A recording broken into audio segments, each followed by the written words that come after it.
And in 3 months, I'll be, if I live, I'll be 100, I'll be 101. In 3 years, I'll be 102. And I told them that the reason I was there, they said, well, what are you still in? What with this organization that you're in that could hold your attention this long? And I told them who I was, very briefly. World War II, the Buffalo Divisions, you may have heard of them. I was a member of the Buffalo Divisions, and the Germans hated us, and afraid of us. And they found out if you don't mess with the buffaloes, and they had good reason for it. I was wounded twice. And on one of those wounds by buffalo, in one of those wounds, my frat brothers saved my life. I was wounded twice, a shrapnel in this arm and in this leg. Saved again because I was trying to help somebody else. So they awarded me the gray medal. Most of you didn't even know I was wounded because you couldn't help me, and I had nothing to gain by your knowing. And so I stayed with my fraternity. And I told the lady, who came up and asked me, why was I still with them? And I told her, because of what they had done for me. And I came out, went to the University of Pennsylvania, but couldn't afford to go to the University of Pennsylvania. My mother called them and told them, my brother, excuse me, that I wanted to go, and they allowed me to go. But he saw me there. Mifflin T. Gibbs, some of you don't knew him.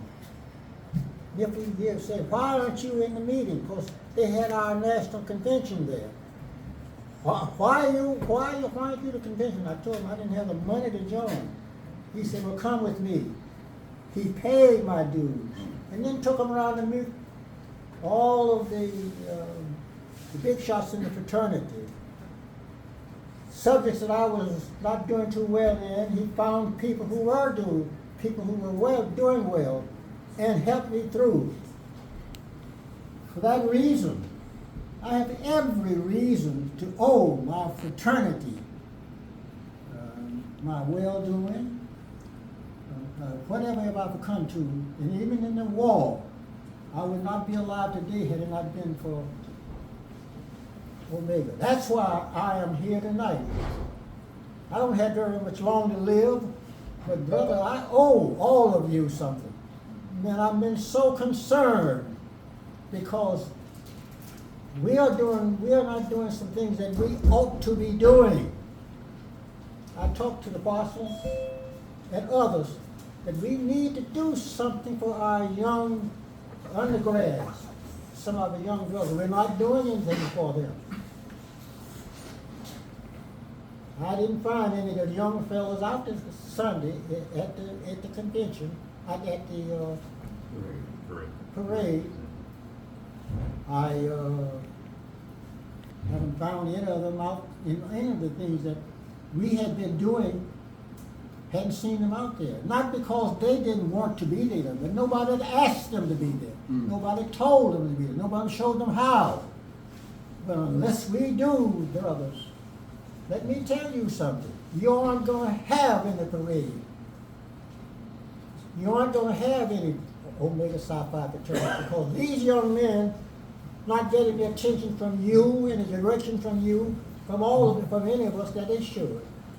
And so I have been so concerned about that I'm going to be gone soon, and I hope to be dying and find out that, no, I should have said that. I should have said what I said, going to say right now. If we don't pay more attention to our young undergrads, find out what they're doing, how they're doing, how they're helping us. Think what we did when we were their age. So much.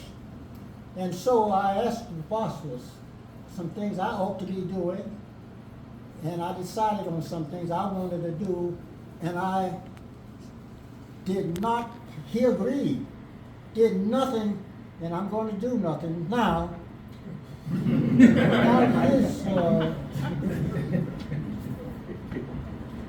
Without his direction. Okay. And so I left a few dollars.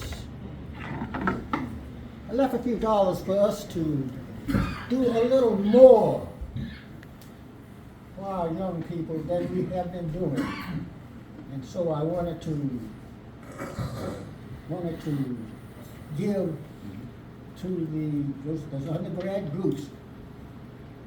So if we could have the members of, and also if their chapter advisor is here, I know that Brother Barlow is here.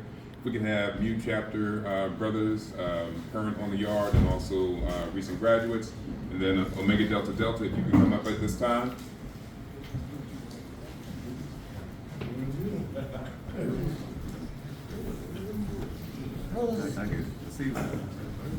Brothers, we need you.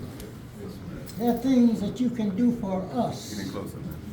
Getting closer. Some of the things cost money, but we're glad you're out. Because one day, if you live, you'll be old man like me, asking young people for some help. You understand that? I could not go any longer, and I talked at length with my bosses, who agrees with me on this. We must start now doing something with and for all of our young people. You understand that? And so we're giving you that sum. It's not a great deal of money, but you didn't have it before.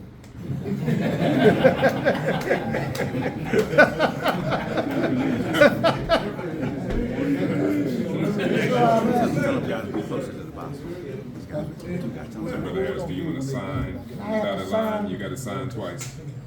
I have to sign here. Made these checks out for these young people.